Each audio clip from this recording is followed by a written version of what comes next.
PPSC assistant professor exam qualified जितने भी candidates हैं उनका एक बार फिर से इस नए वीडियो में स्वागत है। मैंने डेमो क्लास से रिलेटेड एक मीटिंग लिया था रिटन क्वालिफाइड एस्पिरेंट्स के साथ। तो उस मीटिंग के लास्ट में कुछ पार्टिसिपेंट्स ने अपने क्वेश्चंस रेज किए हैं, तो उन क्वेश्चंस का आंसर जो है वो इस वीडियो में पब्लिश किया जा रहा है। ये उसी वीडियो का पार्ट है जिसमें कि डेमो क्लास लिया गया था। So I am providing the list of questions. If the questions are useful for you, then you can watch this video. फिर वहाँ जो मेंबर होंगे वो काउंटर क्वेश्चन करते हैं कि नहीं, बीच में जो पढ़ाने लगेंगे डेमो क्लास लेंगे? अगर पैनल अच्छी होगी तो पैनल का जो डिकोरम होता है वो यही कहता है, या कोई भी अगर क्लास ले रहा है तो डिकोरम यही होता है कि क्लास के लास्ट में वो क्वेश्चन करे। ठीक है, तो जब आप पढ़ाते हैं उस बीच में काउंटर क्वेश्चन नहीं किया जाना चाहिए, ये डिकोरम नहीं होता है। जैसे कोई टीचर अगर फ्लो में है, बता रहे हैं और आप बीच बीच में उनको टोकेंगे तो उनका फ्लो टूट जाता है। ठीक है, तो लास्ट में ही उनसे डाउट पूछना बेहतर होता है। तो मुझे उम्मीद है कि पैनल में काफ़ी सिंसियर और काफ़ी एक्सपीरियंस्ड लोग होंगे, तो वो आपसे बीच में क्रॉस क्वेश्चन नहीं करेंगे, आपको पहले पढ़ाने देंगे और उसके बाद फिर उससे क्वेश्चन करेंगे। हाँ, अब क्वेश्चन ये है कि जो डेमो क्लास होगा वो आपको डिसाइड करना है या पैनल आपको बताएगी कि इस पे डेमो देना है। तो ऐसा नहीं होगा, आप अपने मर्जी से अपनी पसंद का कोई डेमो क्लास पहले से तैयार करके लेके जाएंगे। वहाँ पे पैनल आपको रैंडमली, ऐसा नहीं होगा कि आप आए और एक पर्ची उठाए उसमें जो लिखा है उसको परफॉर्म करना होगा, ऐसा नहीं होगा। आप जाएंगे, आप घर से एक डेमो क्लास तैयार करके लेके जाएंगे। आपसे वो कहेंगे कि आप अपनी मर्जी से जो भी एक टॉपिक है उसको 5 मिनट में पढ़ा के दिखाइए।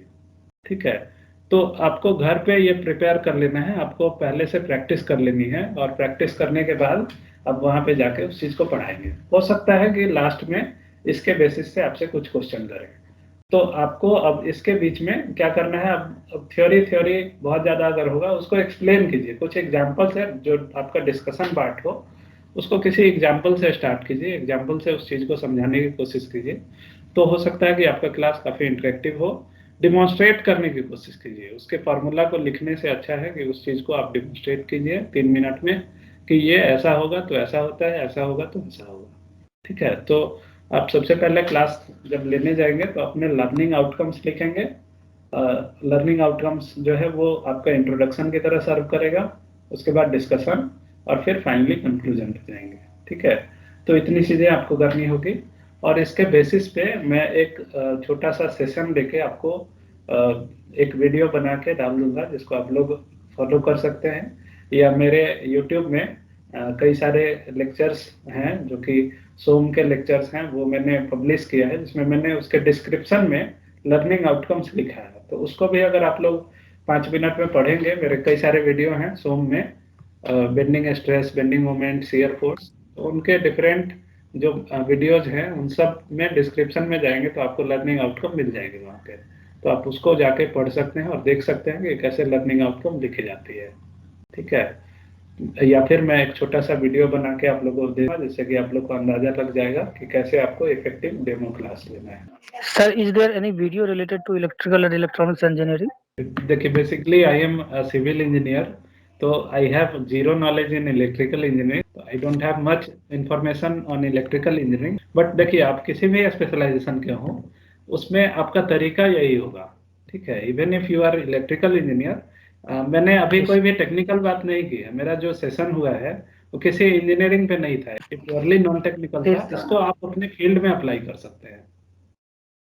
ओके, नहीं सर, आपने बोला ना एक वीडियोज वगैरह में डाला वीडियो यूट्यूब पे, तो उस एक पे आप वीडियो में देख अगर सकते डालूंगा, हो। तो अगर देखिए आप उसमें लर्निंग आउटकम लिखना सीख लीजिए, उस वीडियो को देखेंगे तो आपको अंदाजा लग जाएगा कि किस तरीके से लिखते हैं। उसके डिस्क्रिप्शन को पढ़ने के लिए मैंने कहा है, अगर आप सिविल इंजीनियरिंग से नहीं हैं तो कम से कम डिस्क्रिप्शन पढ़ के आप ये उसको लिखना सीख सकते हैं लर्निंग आउटकम को। सर, ये जो लर्निंग आउटकम्स है ये हमें लिखना पड़ेगा या मैं बता सकता हूँ सिर्फ जा करके सर कि अगर आप मैं वहाँ इसको... बता भी सकते हैं तो अच्छा है। इसलिए जो शुरू का लाइन है, on successful completion of the session students will be able to, तो उस लाइन को आप मुंह से बोल दीजिए और लर्निंग आउटकम को लिख दीजिए। 3 लाइन लिखना पड़ेगा, लेकिन लिखेंगे तो आपको याद रहेगा कि इन चीज़ों को अचीव करना है मुझे। यस ठीक है, तो लिख देना बेहतर रहेगा। कम से कम point 1 define this, point 2 elaborate this, point 3 ये। तो वो 3 लर्निंग आउटकम या 2 लर्निंग आउटकम जो भी हो, हाँ ये ध्यान रहे कि लर्निंग आउटकम्स 3 से ज्यादा ना हो। अगर 5-6 लर्निंग आउटकम्स आप लिख देंगे तो उसको 5 मिनट में आप नहीं कर सकते हैं, ठीक है। मैक्सिमम आप जो है 2 या 3 लर्निंग आउटकम्स को लेके जाइए। जो 2 वर्ड है सर, लर्निंग आउटकम्स, इसको भी लिखना पड़ेगा क्या हमें, या बोलना पड़ेगा कि ये लर्निंग आउटकम्स हो सकते हैं, होंगे? मेरी क्या डिपेंड करता है आप पे। आप कहेंगे कि at the start of this session I would like to write the learning outcomes, हाँ। ओके तो और उसके बाद आप ये लाइन बोलेंगे, on successful completion of this session students will be able to, और you will be able to, क्योंकि वहाँ स्टूडेंट्स नहीं पैनल मेंबर्स होंगे, हालांकि उनको आपको स्टूडेंट की तरह ट्रीट करना है। You will be able to first, अब उसके बाद जो फर्स्ट है वहां से आप अच्छा, एक क्वेरी और है क्लियर सर। बोलना पड़ेगा कि on successful completion of this session. ये स्टैंडर्ड वर्ड है, इसको चेंज नहीं करना है। उसको ये नहीं करना है कि after this class you will be able to do this, ठीक है। This is the standard term, इसको चेंज नहीं करना है। अच्छा, एक क्वेरी और है सर हाँ कि एक तो ये हुआ कि वो हमसे कह सकते हैं कि आप जाइए कुछ पढ़ा के दिखाइए या पढ़ाइए, तो इसमें तो हमारा जो प्रिपेयर्ड है लेक्चर, उसको मैं इस तरह से पूरा डिजाइन कर सकता हूँ। लेकिन कभी कभी सुनने में आता है कि ऐसा भी होते हैं कि वो बातचीत कर रहे होते हैं, आपसे कुछ सवालात पूछ रहे होते हैं, और बीच में ही वो बोलते हैं इसको जाके बोर्ड पे समझाइए आप। तो फिर उसमें कैसे शुरू करें सर? ये लर्निंग आउटकम्स वगैरह ऑन द स्पॉट आपकी डिसाइड टीचिंग करना स्किल आसान जो नहीं है, आपकी टीचिंग स्किल रैंडम चीजों को पूछ के जज नहीं की जाती है। आप जब भी क्लास लेने जाएंगे किसी भी बच्चे का, बीटेक के बच्चे का, तो उम्मीद की जाती है कि आप तैयार होके जाएंगे, ठीक है। तो इसीलिए जो आपकी टीचिंग स्किल को जज किया जाएगा वो आपके प्रिपेयर्ड लेक्चर से किया जाएगा, ना कि आपको बीच में बोल दिया जाएगा कि बोर्ड पे जाके बनाइए। उसमें अगर आप उस तरीके से नहीं भी कर पाते हैं because you are not prepared for that topic, ठीक है, तो ओके वहां अगर आपसे गलती होती है दैट इज एक्सेप्टेबल। लेकिन जो आप प्रिपेयर करके जाते हैं और वहां पे गलती प्रेजेंट करते हैं तो फिर वो गलत है, ठीक है। क्योंकि वो थैंक एक स्टैंडर्ड क्लास होती है, जब भी आप क्लास लेंगे तो प्रिपरेशन करने के बाद ही जाएंगे, है ना। Okay sir. लैंग्वेज का कोई इशू नहीं है यही में आप बताए? ठीक है सर।